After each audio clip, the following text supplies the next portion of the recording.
만약 당신이 아무런 배경도 없는 변방의 하급 귀족으로 태어났다면 과연 유럽 대륙의 정점에 서는 황제가 될 수 있다고 단 한순간이라도 상상해 본 적이 있으십니까? 오늘 우리는 신분이라는 견고한 철벽을 오직 자신의 압도적인 능력 하나로 부수고 올라갔던 인간 나폴레옹 보나파르트의 위대한 여정을 시작하려 합니다. 200년 전의 역사 속으로 당신을 직접 안내하여 그가 걸어온 발자취를 아주 세밀하게 들여다볼 것입니다. 이 영상이 끝날 무렵 당신은 성공의 진정한 의미를 다시 정의하게 될 것이라 확신합니다. 그럼 지금부터 나폴레옹의 연대기를 시작해 보겠습니다. 끝까지 집중해 주시기 바랍니다. 나폴레옹이 역사의 전면에 등장하기 전에 프랑스는 극심한 신분제적 모순과 경제적 파탄으로 인해 거대한 폭발을 앞두고 있던 화약고와 같았습니다. 당시 인구의 단 2%도 되지 않는 특권 계급이 국가 전체 부의 90% 이상을 독점하고 있었습니다. 나머지 절대 다수의 평민들은 가혹한 세금과 굶주림에 시달리고 있었습니다. 1789년 발발한 대혁명은 1000년 넘게 이어져 온 왕정의 근간을 뒤흔들었습니다. 유럽의 다른 왕조들은 이러한 변화의 물결이 자신들에게 번질까 두려워하며 프랑스를 압박하기 시작했습니다. 이러한 국제적 긴장 상태는 기회의 장이 되었습니다. 1789년 파리의 거리는 분노로 가득 찼습니다. 민중들은 더 이상 굶주림을 참지 않았습니다. 자유와 평등 그리고 박애라는 구호가 거리마다 울려 퍼졌습니다. 구체제의 종말이 다가오고 있었습니다. 당시 프랑스 전체 예산 중 군비가 차지했던 비중은 무려 절반을 넘어서고 있었습니다. 국가 재정은 파탄에 이르렀습니다. 민중의 목소리는 점점 더 커져만 갔고 구체제의 종말은 피할 수 없는 현실로 다가오고 있었습니다. 대전환이 시작됩니다. 이러한 대격변의 소용돌이 속에서 한 소년의 꿈이 자라나고 있었습니다. 그는 역사의 빈자리를 채울 준비를 마쳤습니다. 1769년 8월 15일 지중해의 작은 섬 코르시카에서 태어난 나폴레옹은 태생부터 이방인의 정체성을 지니고 있었습니다. 그의 가문인 보나파르트가는 코르시카에서는 나름의 영향력이 있었으나 본토의 화려한 귀족들에 비하면 초라하기 그지없었습니다. 나폴레옹은 이곳에서 자랐습니다. 어린 시절에 그는 매우 내성적이었으나 지식에 대한 갈구만큼은 누구보다 뜨거웠으며 특히 수학과 역사 분야에서 탁월한 두각을 나타냈습니다. 밤새 책을 읽었습니다. 엄격한 규율 속에서 나폴레옹은 자신을 단련했습니다. 그는 지형 분석과 전술 연구에 몰두했습니다. 코르시카의 거친 지형은 그에게 군사적인 영감을 주었습니다. 소년의 눈에는 이미 미래의 전장이 그려졌습니다.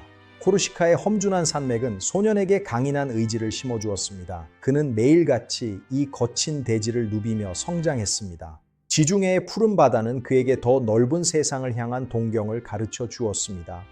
이방인 소년의 눈은 파리를 향했습니다.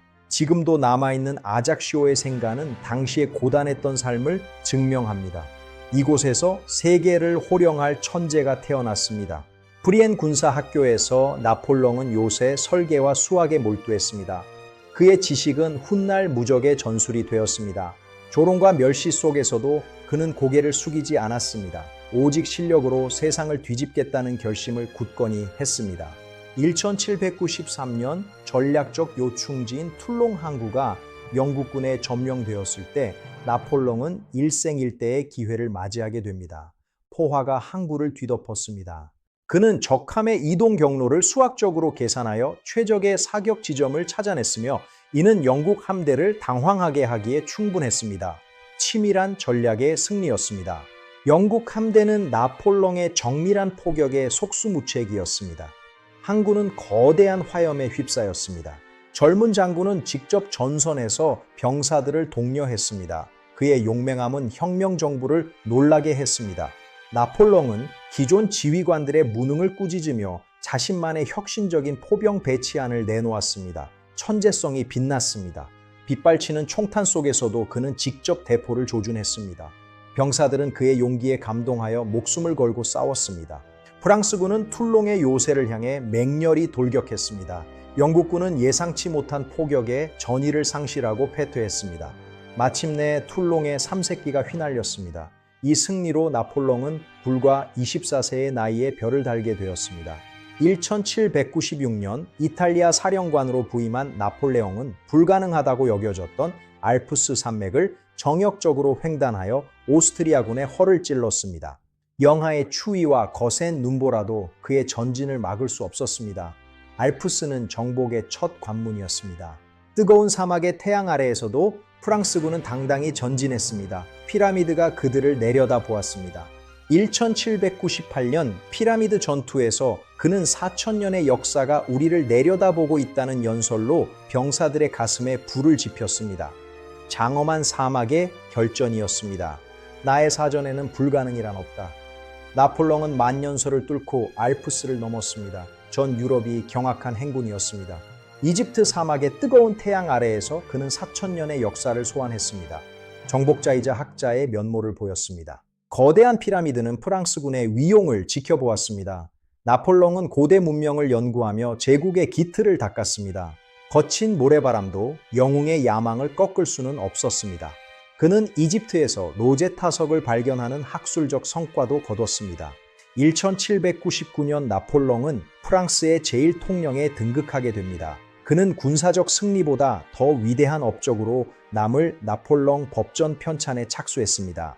이 법전은 사유재산의 신성 불가침성과 종교의 자유, 그리고 모든 시민의 법적 평등을 명시한 근대법 체계의 혁명이었습니다. 오늘날 민법의 근간이 되었습니다. 나폴레옹은 파리를 근대적인 도시로 탈바꿈시켰습니다. 새로운 도로와 교량이 건설되었습니다. 능력 있는 자에게 훈장을 수여하여 사기를 높였습니다. 신분이 아닌 공적이 기준이 되었습니다. 나폴레옹은 효율적인 국가 경영을 위해 중앙 집권적인 행정망을 구축했습니다. 모든 시스템이 수치로 관리되었습니다. 미래의 인재를 양성하기 위해 리세 제도를 도입했습니다. 신분이 아닌 지적인 능력을 키우는 교육의 장이었습니다. 프랑스 은행을 설립하여 국가 신용도를 높이고 경제적 안정을 꾀했습니다. 강력한 제국의 경제적 기반이었습니다. 나폴레옹 법전은 프랑스를 넘어 전 유럽으로 퍼져나갔습니다. 근대 시민사회의 보편적인 규범이 되었습니다. 1804년 12월 2일 나폴레옹은 교황의 손에서 관을 빼서 스스로 머리에 얹으며 인민의 선택을 받은 황제임을 선포했습니다. 역사의 주인공이 된 순간입니다. 이듬해인 1805년 아우스테를리츠 전투에서 그는 수적으로 우세한 연합군을 상대로 대승을 거두었습니다. 안개자욱한 아우스테를리츠 들판에서 황제는 결정적인 승부수를 던졌습니다. 적의 허점을 찌르는 전술이었습니다. 나폴레옹은 전장의 소음 속에서도 침착하게 부대를 지휘했습니다. 그의 명령 하나에 유럽의 지도가 바뀌었습니다. 승정호가 울려 퍼졌습니다. 병사들은 황제의 이름을 연호하며 승리를 만끽했습니다. 제국의 영광이 정점에 달했습니다. 러시아와 오스트리아의 연합군은 무릎을 꿇었습니다. 천년 역사의 신성 로마 제국은 마침내 해체되었습니다. 1806년 그는 유럽 대륙과 영국의 모든 통상을 금지하는 대륙 봉쇄령을 선포하여 경제적 압박을 가하려 했습니다. 바다는 긴장감으로 가득 찼습니다. 스페인 민중들은 정규군이 아닌 게릴라전으로 프랑스군을 끊임없이 괴롭혔으며 나폴레옹은 이곳에 30만 명 이상의 대군을 투입하고도 끝내 평정을 이루지 못했습니다. 영국을 고립시키기 위한 대륙 봉쇄령은 바다를 전쟁터로 만들었습니다. 하지만 경제적 고통은 대륙을 짓눌렀습니다. 스페인의 마을들은 불타올랐습니다.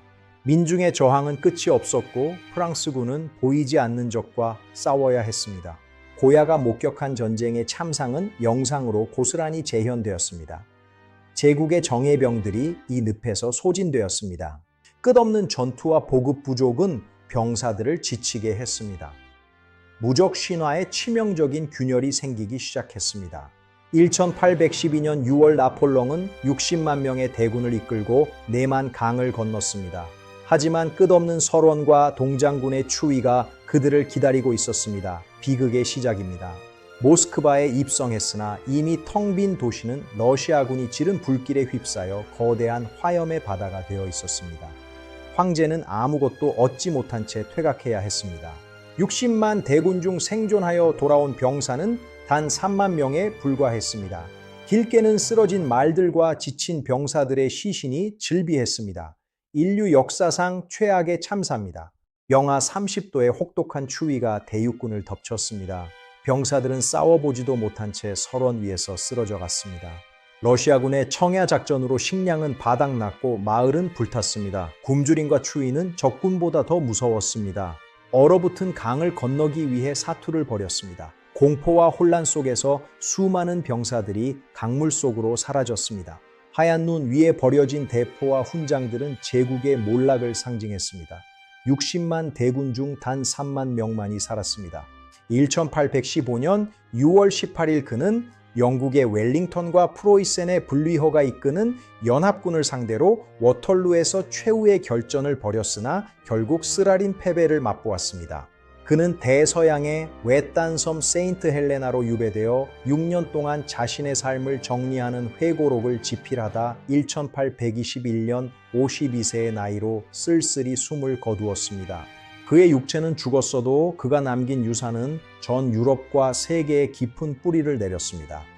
자유와 평등의 정신은 근대 국가 탄생의 기폭제가 되었습니다. 영원한 전설입니다. 최후의 결전 워털루. 비에 젖은 진흙탕은 황제의 기동 전술을 가로막았습니다. 운명의 시간이 다가왔습니다. 외딴 섬 세인트 헬레나에서 그는 바다를 보며 회한에 젖었습니다. 영웅의 마지막은 쓸쓸하고 고독했습니다. 나의 진정한 영광은 법전이다. 그가 남긴 법의 정신은 오늘날에도 전 세계 시민들의 권리를 보호하고 있습니다. 죽어서도 황제는 파리로 돌아왔습니다. 앵발리드의 황금 도마레에서 그는 영원한 안식을 취하고 있습니다. 나폴령의 발자취는 현대 파리 곳곳에 숨쉬고 있습니다. 그는 구시대를 부수고 새 시대를 설계한 건축가였습니다. 나폴령의 파란만장한 생애와 그가 남긴 위대한 유산들을 함께 살펴보신 소감이 어떠십니까? 신분이라는 한계를 오직 자신의 능력으로 극복한 그의 이야기가 여러분의 삶에도 새로운 도전의 에너지가 되었기를 진심으로 소망합니다. 20분이라는 긴 시간 동안 이 장대한 역사의 현장에 함께 참여해 주신 모든 시청자 여러분께 깊은 감사의 말씀을 전합니다. 영상이 마음에 드셨다면 채널 구독과 좋아요를 눌러주시고 여러분의 소중한 의견을 댓글로 남겨주시기 바랍니다. 여러분의 작은 응원은 제가 더 가치 있고 생생한 역사 다큐멘터리를 제작하는 데 무엇보다 큰 힘이 됩니다.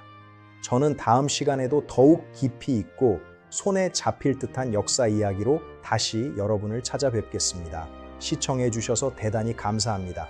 지금까지 나폴레옹 보나파르트의 연대기였습니다. 편안하고 행복한 하루 보내시기 바랍니다. 다시 한번 정중히 인사드립니다. 감사합니다. 고맙습니다. 구독과 좋아요 꼭 부탁드립니다. 안녕히 계십시오. 늘 행복하시길 기원하겠습니다. 감사합니다. 고맙습니다. 다음 영상에서 뵙겠습니다. 안녕히 계십시오. 다시 한번 진심으로 감사드립니다. 정성을 다해 제작했습니다. 고맙습니다. 안녕히 계십시오. 다시 한번 깊은 감사를 드립니다. 안녕히 계십시오.